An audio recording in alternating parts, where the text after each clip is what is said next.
नमस्कार, आप देख रहे हैं हमारा खास कार्यक्रम फोक फनकार और आपके साथ मैं हूं दिव्यदर्शनी। उत्तराखंड के कई ऐसे कलाकार हैं जो अपनी प्रतिभा से न केवल इस प्रदेश में बल्कि देश और दुनिया में अपना नाम रोशन कर रहे हैं, अपने प्रदेश की संस्कृति को आगे बढ़ा रहे हैं। और आज हमारे साथ एक ऐसी युवा गायिका है मंजू नौटियाल जी, जो आज हमारे साथ इस खास कार्यक्रम में। मंजू जी, बहुत स्वागत है आपका इस कार्यक्रम में। बहुत बहुत धन्यवाद। और एक युवा गायिका के तौर पर आप उभर कर सामने आई हैं, अपनी लोक कला को आपने जागृत किया है और आगे आप उसे बढ़ा रही हैं। ये जो कला है उसकी पहचान आपने कब की और आपको कब लगा कि मैं लोक गीतों में आगे बढ़ सकती हूँ? मुझे गाने का शौक बचपन से रहा है जी और मैंने स्कूलों में, जैसे गांव में रामलीला वगैरह होती है, रामलीला में जी। मैंने काफ़ी बार गाए भी थे। लेकिन घर की कंडीशन है भी, क्योंकि उस टाइम रिकॉर्डिंग दिल्ली में होती थी, लाइव रिकॉर्डिंग होती थी और कोई सपोर्ट तो था नहीं, तो इसीलिए नहीं कभी कर पाए। लेकिन अब ऑनलाइन है सारा, यूट्यूब का ज़माना जब से आया है तब से बड़ा आसान हो गया है। जी। तो एक फेसबुक के माध्यम से किसी से बात हुई थी मेरी, तो उनके माध्यम से ही मैंने ये शुरुआत करी। देहरादून में रिकॉर्डिंग हुई, पंकज भारती स्टूडियो में रिकॉर्डिंग हुई मेरी पहली। और काफ़ी मतलब वैसे तो मैं जब आई थी तो ये मान लो कि 2018 में पहली बार देहरादून आई हूँ, और वो भी रिकॉर्डिंग के लिए। तो आपने वहां से अपनी शुरुआत की असल रूप में। वैसे आप शुरू से ही अपनी कला को पहचान चुकी थी। आपकी वेशभूषा भी बिल्कुल कल्चरल, आप कह लीजिए ट्रेडिशनल, आपने आउटफिट पहना हुआ है और आज ये चल रहा है चलन में, आपने कहा यूट्यूब, सोशल मीडिया में। एक पहाड़ की महिला के तौर पर कितना चैलेंजिंग था घर से बाहर निकलना, अपनी कला को तराशना और रिकॉर्डिंग स्टूडियो तक पहुंचना? मुझे सपोर्ट नहीं रहा, किसी का नहीं। मैंने ये जो भी किया, ये समझ लो रिस्क बोलें या फिर जबरदस्ती बोलो, बस मैंने अपने आप शुरुआत करी। और शुरुआत करके मेरे सभी दर्शकों ने मुझे इतना प्रेम दिया कि मुझे यहाँ तक पहुँचा दिया। बस अमूमन हम देखते हैं गांव में हम लोग पले बड़े होते हैं, खेती और घर के काम बहुत होते हैं और घर वालों की अपनी एक उम्मीदें होती है हमसे। ऐसे में आपके घर वालों की क्या उम्मीदें थी और जब उन्हें ये पता चला कि आप संगीत में आगे बढ़ना चाहती हैं, आपको सपोर्ट बेशक नहीं था, लेकिन किस तरीके के फीडबैक आपको मिलते थे? क्या कुछ कहा जाता था आपको उस समय? इस मामले में तो मैं कुछ भी नहीं कह सकती हूँ, समझ लो, क्योंकि मैंने बचपन में मतलब 13-14 साल की उम्र में अपने पापा से बोला था। तो उस टाइम की कंडीशन कुछ अलग टाइप की थी, तो मतलब उस टाइम मतलब हम लोगों में नहीं था, मतलब कोई सिंगर, बहुत कम लोग थे। तो फिर ऐसे ऑप्शन आ गए थे सामने कि फिर दोबारा मैंने कोशिश भी नहीं करी कि मतलब मैं अब दोबारा बोलूं कि मुझे गाना है। फिर आपने खुद जिद पकड़ी और खुद हाँ, फिर थोड़ा सा कंडीशन मेरी ऐसी आ गई थी 2017-18 में कि मतलब मैं नौकरी कर रही थी, नौकरी के साथ साथ फिर मैंने कहा जब गाने का शौक है तो एक बार शुरुआत कर लेते हैं। शुरुआत करने के बाद भी फिर मैंने 2 साल गैप दे दिया, क्योंकि शुरुआती टाइम पे तो कोई नहीं चलता है इतना तो। लेकिन गैप देने के बाद जब ये अपना कोरोना काल आया था, तो इसके बाद मेरा एक गाना आया और वो गाना चला, तो उसके बाद फिर काम करती रही। अब तक मैं 300-400 गाने गा चुकी हूँ। क्या बात है। और पहला आपका जो आपने कहा कोरोना के टाइम पे गाना आया था जिसने आपको एक अलग पहचान दे दी, वो हम सुनना चाहेंगे, हमारे दर्शक सुनना चाहेंगे। जरूर।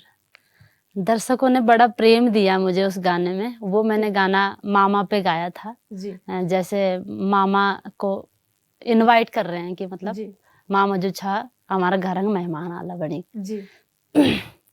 जग तो लागे पाउणे मेरे सुरे तो मामा, जग तो लागे पाउणे मेरे सुरे तू मामा, चल घूम दे फिर दे आई जाया मेरे सुरे तू मामा, आई जाया मेरे गाँव दे मेरे सुरे तू मामा।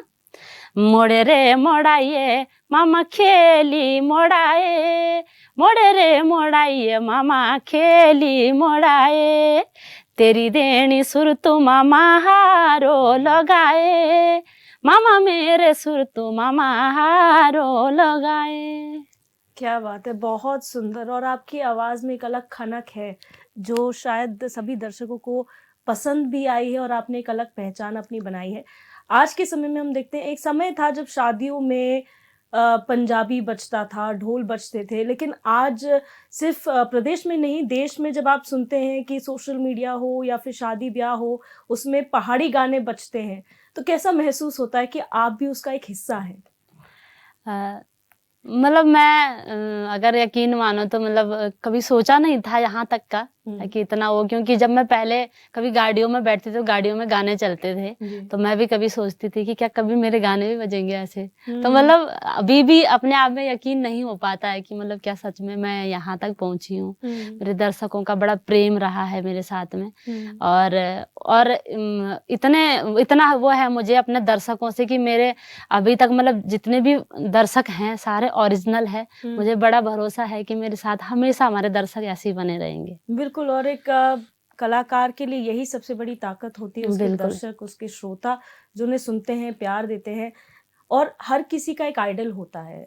मंजू जी, आपका आइडल कौन था? बचपन से आपने इतने गीत सुने होंगे कि ये व्यक्ति ऐसा है या ये व्यक्तित्व ऐसा है जिसकी तरह मैं बनना चाहती हूँ, जिसकी तरह मैं गाना चाहती हूँ। मैं अपना आइडल मानती हूँ रेशमा शाह को। रेशमा शाह दीदी जौनपुर की एक बहुत अच्छी गायिका है, आप लोगों ने भी नाम सुना होगा। मैं रेशमा दीदी को जब सुनती थी तो काफी बार ऐसा सुनती थी कि मतलब मैं उनकी आवाज में अपनी आवाज को मैच करती थी कि मैं भी इनकी तरह गा सकती हूँ। तभी मैंने अपने मन में ये सोचा कि मैं सिंगर बन सकती हूँ, क्योंकि मैं उनकी आवाज में अपनी आवाज को मैच करती थी और काफी पसंद थी मुझे रेशमा दीदी की आवाज। और दूसरा मेरी बुआ थी, सबसे छोटी बुआ है मेरी, कुसुम नौटियाल। तो मेरी बुआ ने मुझे काफी सपोर्ट किया हर चीज में। और जब छोटी थी मैं तो मेरी बुआ ने हमें गोदी में खिलाया है, तो मेरी बुआ मुझे सिखाती थी गाना।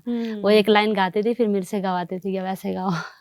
और अभी मैंने बिल्कुल हाल ही में अपनी बुआ को भी सिंगिंग में लिया है, 4-5 गाने मैंने अपनी बुआ से गवा लिए हैं। क्या बात है, पहले वो शिक्षक बनी और आप अब आपकी साथी बन गई हैं गायिका में।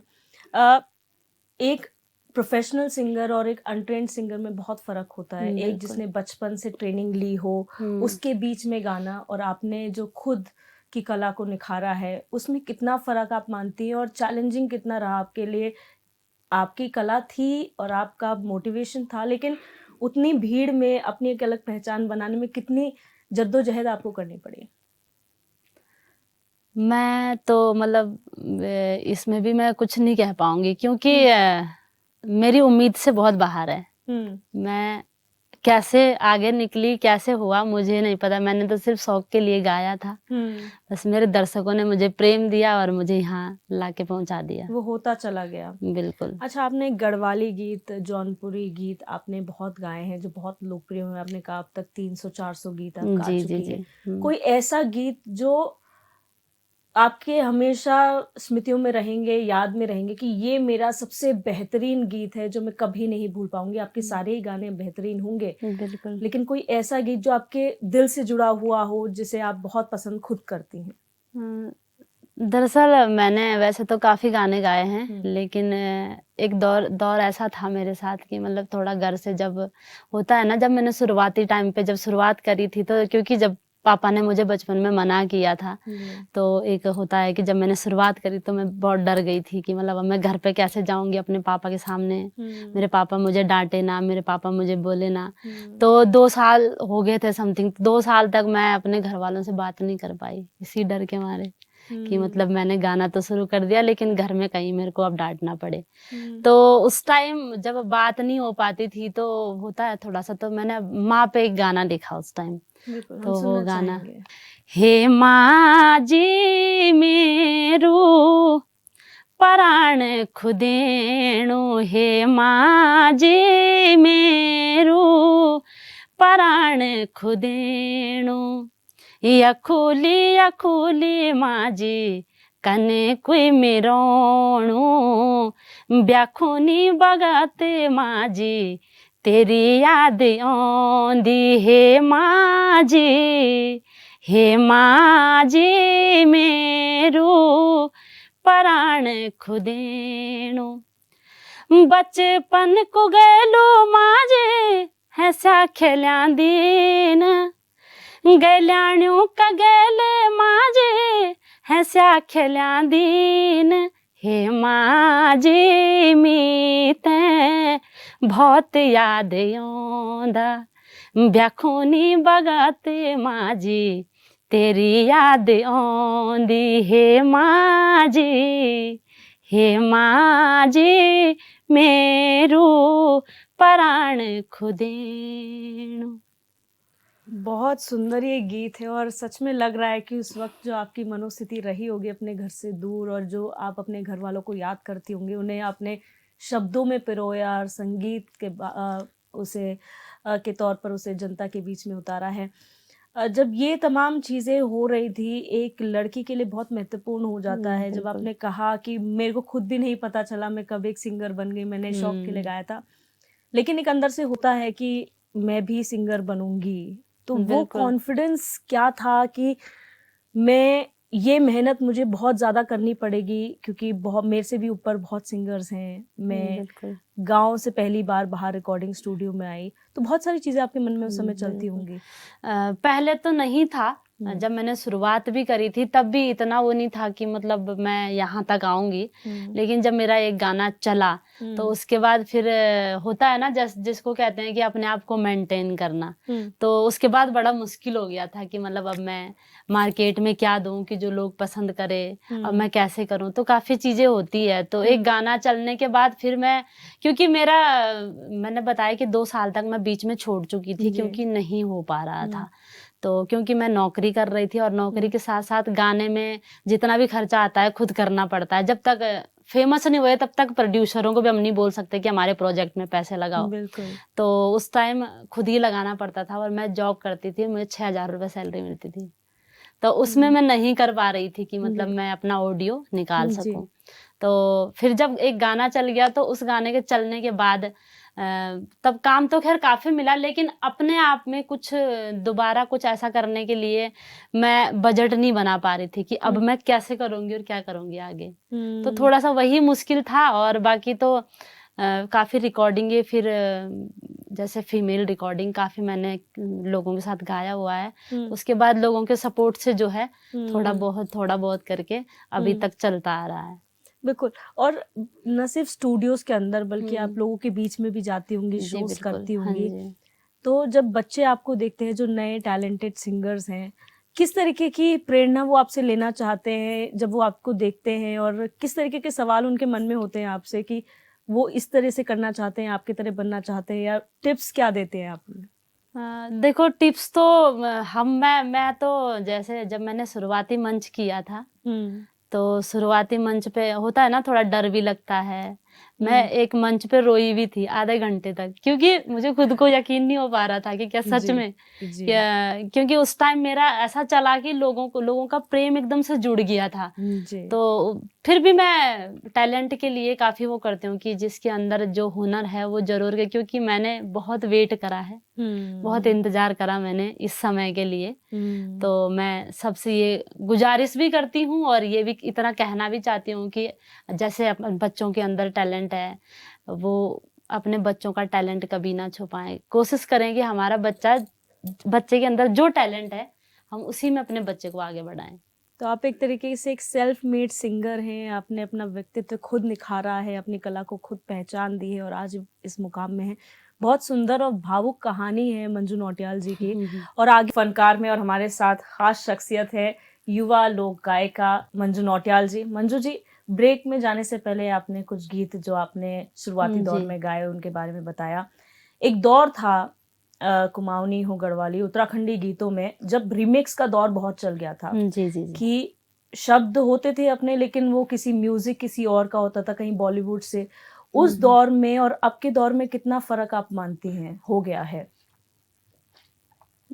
इतना तो इसमें मतलब ये है कि हमने तो ज्यादा फोकस इसमें, मैंने खुद इतना वो किया है कि मैं पौराणिक गानों में बहुत वो रखती हूँ कि जैसे पौराणिक गाने हैं कि उन्हें हम दोबारा मार्केट में ला सके, दोबारा उनमें काम कर सके।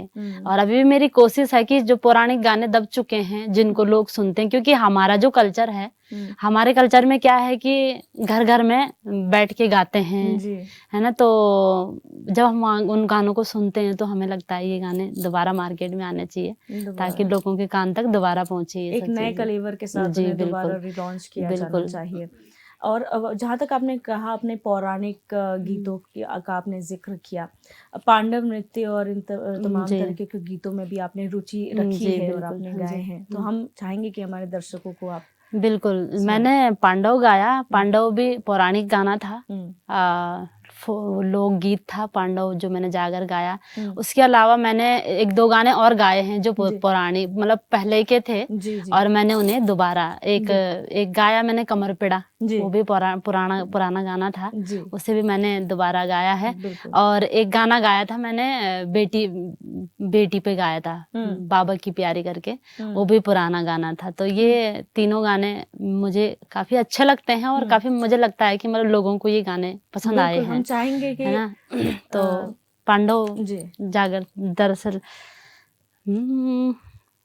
पांडव जागर हम ऐसे ही गाते थे, जैसे कभी हमारे यहाँ जैसे दिवाली वगैरह होती है जी ना, जी तो तब इकट्ठे होते थे सभी लोग, तो जी तब गाते थे, हम नाचते थे, पांडव बजाते थे ढोल जी वगैरह ना, जी तो उस पे गाते थे। जी पैदा होई गवयारो कातियारा जुना, पैदा होई गवयारो पाँच न पांडव, दैनी हो जा मेरी माता राज राजेश्वरी, दैनी हो जा माँ भवानी काली दुरा पता, हे दैना होया बद्रीनाथ लो, दैना होया केदारा, दैना होया भूमिका भूम्याला लो पंचनामा देवता, हे दैना होए जा मेरी ले माई राज राजेश्वरी, दैना होए जा माता भवानी ले काली दूर पता, हे दैना होया बद्रीनाथ लो, दैना होया केदारा, दैना होया भूमिका भूम्याला लो पंचनामा देवता। बहुत सुंदर, बहुत सुंदर। और जिस फील के साथ आप गाना गाती हैं वो समझ में आता है कि जितनी मेहनत आपने इसके लिए की है, और ये कला आपकी है, ये आप चाहती थी और आपने किया। आपने कहा कमर पीड़ा आपने गाया, लोकप्रिय हुआ। हम चाहते हैं कि दर्शकों को एक बार फिर से वो यादें ताज़ा करवा दीजिए। जरूर। हिरम झम बाजार का बेड़ा है वही म्यारा कमर पीड़ारम, झम बाजार का बेड़ा है वही म्यारा कमर पीड़ा है वही म्यारा, हाँ है वही म्यारा कमर पीड़ा, जानी होंदी मसूल की पीड़ारम, झम बाजार का बेड़ा है वही म्यारा कमर पीड़ारम, झम बाजार का बेड़ा है वही म्यारा कमर पीड़ा, ले कूटी पे सिलाई ले, कूटी पे सिलाई ले, कूटी पे सिलाई ले, कूटी पे सिलाई ले, कूटी हाय हाय ले, कूटी पे सिलाई ले, कूटी पे सिलाई मेरो रैसट को पड़ी लो माँ दायणी बुलाई रम, झम बाजार का बेड़ा है वही म्यारा कमर पीड़ा। अब समझ में आता है कि गाना इतना फेमस क्यों हुआ था। जो इसका ताल है, जो लय है, वो उस तरीके की है कि हर कोई इसमें झूमता हुआ नजर आएगा। बिल्कुल। आज का दौर जो है सिंगिंग के लिए और खास तौर पर फोक के लिए, कितना सपोर्ट अगर हम बात करें सरकार की ओर से आप लोगों को मिलता है? आपकी अपनी मेहनत तो है ही, अपना कंट्रीब्यूशन है, चाहे आप प्रोडक्शन की बात करें आपको और भी सपोर्ट मिलता है, लेकिन एक सरकारी सपोर्ट जो कलाकारों को मिलना चाहिए देवभूमि में, कितना आपको लगता है उसकी जरूरत है? हमारे गढ़वाल के जितने भी कलाकार हैं, हमारे गढ़वाली कलाकारों को किसी का सपोर्ट नहीं है, बल्कि कलाकारों में भी ऐसे हो रखा है कि एक दूसरे की टांग खींचनी है, और जो आगे बढ़ता है उसी के पीछे फिर लग जाएंगे। मतलब काफी चीजें हैं, लेकिन सपोर्ट तो गढ़वाल इंडस्ट्री तो बहुत पीछे है अभी उस मामले में, क्योंकि जैसे बॉलीवुड के गाने आते हैं तो लोग इतना सुनते हैं उन्हें कि बिल्कुल मतलब ऐसे पता नहीं लगता कब वो मिलियनों में पहुंच गए हैं, लेकिन गढ़वाली गानों में लोग ज्यादा इंटरेस्ट नहीं रखते हैं। क्या वजह मानती है कि कमी कहाँ है? पता नहीं, ये तो इसका ये तो दर्शकों की सोच पर डिपेंड करता है कि मतलब वो क्या सोचते हैं, क्या क्योंकि ऐसा तो नहीं है, क्योंकि जिन दर्शकों ने आपको इतना प्यार दिया तो यानी कि वो प्यार है, बिल्कुल वो समझ है, लेकिन कहीं कमी उसको प्रोत्साहित करने में, आगे बढ़ाने में है। बिल्कुल। कभी आप लोगों ने सरकार के पास जाकर ये अप्रोच किया कि हमें आपसे मदद चाहिए या बढ़ावा चाहिए? नहीं। आपने कभी नहीं ये कोशिश करी? आपने सेल्फ डिपेंड होके या फिर जी अपने बिल्कुल। साथी कलाकारों से आपने सपोर्ट बिल्कुल, मांगा है? एक दूसरे से सीखने को मिलता है, जी। उसी में सीखते हैं, उसी में से फिर कुछ सोचते हैं आगे करने का, उसी में फिर आगे करते हैं बस। आपने कभी सोचा, जैसे आपने कहा यंग टैलेंट बहुत है और टैलेंट को बढ़ाने की कोशिश, बिल्कुल, आप जब गांव जाती होंगी, जिस गांव को आप बिलोंग करती हैं, वहाँ छोटे छोटे बच्चे होंगे, जैसे बिल्कुल, आपकी बुआ ने आपको सिखाया था, क्या कभी आपका ऐसा मन करता है कि उन बच्चों को भी साथ लिया जाए और एक जो बिल्कुल। कला को आगे बढ़ाया जाए? बिल्कुल, मतलब देखो मेरी अधिकतर कोशिश रहती है, क्योंकि हम कई जैसे स्टेज वगैरह में जाते हैं तो काफ़ी टैलेंट देखने को मिलता है। एक गाँव में गए थे हम, तो उस गाँव में रोड नहीं है अभी तक, कम से कम 6-7 किलोमीटर रोड नहीं है, लेकिन उस गाँव में एक 10-11 साल की लड़की ने आधे घंटे तक मंच पे गाया। मतलब ऐसा गाया, मतलब ये भी समझ, उस गाँव में नेटवर्क भी नहीं है। हमें ये भी समझ नहीं आया कि इसने ये इतने गाने सुने कहाँ हैं। पूरे जौनसारी गाने, गढ़वाली गाने, कुमाऊनी गाने, मतलब एक जौनसार की लड़की ने कुमाऊनी गाने तक गाए, और जबकि उस गांव में नेटवर्क भी नहीं है, क्योंकि हम गाने तो नेटवर्क के माध्यम से ही सुन सकते हैं। बिल्कुल। उस गांव में बिल्कुल नेटवर्क नहीं। हम 3 दिन तक वहाँ कार्यक्रम में रहे, 3 दिन तक कोई किसी से संपर्क नहीं, नेटवर्क नहीं। 7 किलोमीटर पैदल गए, पैदल आए। तो वहाँ भी मैंने मतलब खैर अभी भी मैं सोच रही हूँ कि अब मैं अगर दोबारा अगर संपर्क हो पाए उनसे, जी। तो मैं फिर से कोशिश करूँ कि उस लड़की को एक बार जो है मंच दिया जाए। और एक लड़का वायरल हुआ होगा, सुना होगा आपने भी, एक छोटा सा बच्चा था, उसने गाया था एक गाना, तो वो भी काफी वायरल हुआ। वो लड़का था अपने टीवी का। जी। तो अभी कुछ दिन पहले उनका भी मेरे को फोन आया था, तो मैंने कहा मैं कोशिश में हूँ, और मैंने अपनी तरफ से काफी कोशिश करी है कि जिनको मेरे सपोर्ट की जरूरत पड़े वो जरूर संपर्क करें मेरे से, और मैं सपोर्ट करने के लिए तैयार हूँ जहाँ तक मेरे से होगा। ये बहुत सुंदर चीज है कि आपने जैसे बोला, आज के दौर में जहाँ लोग एक दूसरे को पीछे खींचने में लगे हुए हैं, उस दौर में कोई ये सोचे कि नई प्रतिभाओं को आगे बढ़ाया जाए, ये वाकई एक सुंदर विचार है। लेखन पे आते हैं, आपने 300-400 गाने गाए हैं जी। आपने कितने उनमें से खुद लिखे हैं, जैसे खुद की क्रिएशन है, और उनके पीछे की समझ क्या होती है? किस किस चीज को देखकर आपको लगता है इस पे गाना बन जाएगा, या ऐसी सिचुएशन इसमें गाना बन जाएगा? ज्यादा हमारा तो कल्चर वाला ही सिस्टम है, जैसे तांदी गीत हो गए, तांदी गीत हो गए, या फिर जैसे देवी देवताओं के हो गए। ये चीज तो होती है कि मतलब इनमें हम गाते हैं। और बाकी लव सॉन्ग है, लव सॉन्ग में मैंने अभी शुरुआत करी, मैंने पहला लव सॉन्ग गाया, वो भी कुमाऊनी। अरे वाह। और नहीं तो अभी तक मैंने लव सॉन्ग मैंने सारे मतलब डीजे पैटर्न ही गाया अभी तक। लेकिन अपने लिखे हुए गाने मैंने जो शुरुआती टाइम पे गाए थे, शुरुआती टाइम पे मैंने 15-20 गाने अपने लिखे हुए गाए हैं। अभी भी थोड़ा बहुत कोशिश कर लेती हूँ, थोड़ा बहुत लिख लेती हूँ बस। तो उसके पीछे की वो क्या होती है, इंस्पिरेशन क्या होती है जब आप लिखती हैं? कुछ नहीं, वो अपना ये है, एकांत होना चाहिए, जी। शांति होनी चाहिए बस। उसके बाद अपना जिस मतलब कोई थीम हो, जैसे किसी देवी देवताओं पे बनाना है, बस थीम चाहिए होती है, उसके बाद अपना कर लेते हैं धीरे धीरे। आपने कहा पहला कुमाऊनी गाना आपने गाया, लव सॉन्ग में गाया, डीजे पैटर्न में आप गाती थी। हम चाहेंगे वो पहला लव सॉन्ग जो आपने गाया था वो दर्शकों तक हम पहुंचाएं। जरूर, 2 लाइन। बिल्कुल।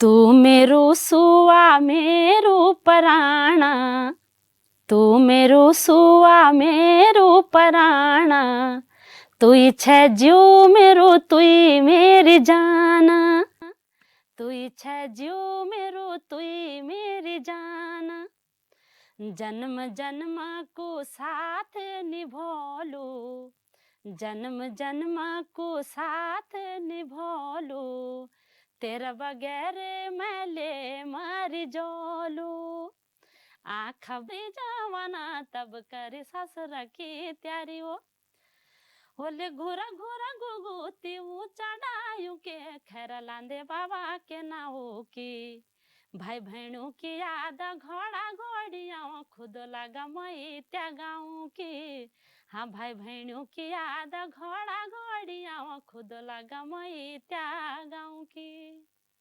क्या बात है, बहुत सुंदर। और मंजू जी बहुत शुक्रिया हमें समय देने के लिए, हमारे साथ जुड़ने के लिए, और हमारे श्रोताओं, हमारे दर्शकों तक कितने सुंदर संदेश पहुंचाने के लिए आप वाकई एक मिसाल हैं उन महिलाओं के लिए, उन बच्चियों के लिए जो भले ही गांव से आती हो, पहाड़ी क्षेत्र से आती हो, लेकिन उनके हौसले बुलंद हैं, उनकी चाहत जो वो चाहती हैं, जो वो सपने देखती हैं, उन्हें पूरा करने का दम भी रखती हैं। ये आपने सच में साबित कर दिखाया और हम उम्मीद करेंगे कि जिस तरीके से बिल्कुल। जनता ने आपको प्यार दिया है, आगे भी आप ऐसे ही बढ़ते रहें और आपके तमाम जो गीत निकले वैसे हिट हों और आप आगे और अपना मुकाम हासिल करें और बड़ी पहचान अपनी बनाएं। बहुत शुक्रिया हमारे बहुत साथ बहुत जुड़ने के लिए। धन्यवाद। तो ये थी हमारे साथ मंजू नौटियाल जी, युवा गायिका हैं उत्तराखंड की और एक उभरती हुई कलाकार हैं, ना सिर्फ उभरती हुई कलाकार है बल्कि और प्रतिभाओं को भी आगे बढ़ाने का काम कर रही हैं। ऐसी नई शख्सियत के साथ हम अगली बार फिर हाजिर होंगे। आप देखते रहे हमारा खास कार्यक्रम फोक फनकार।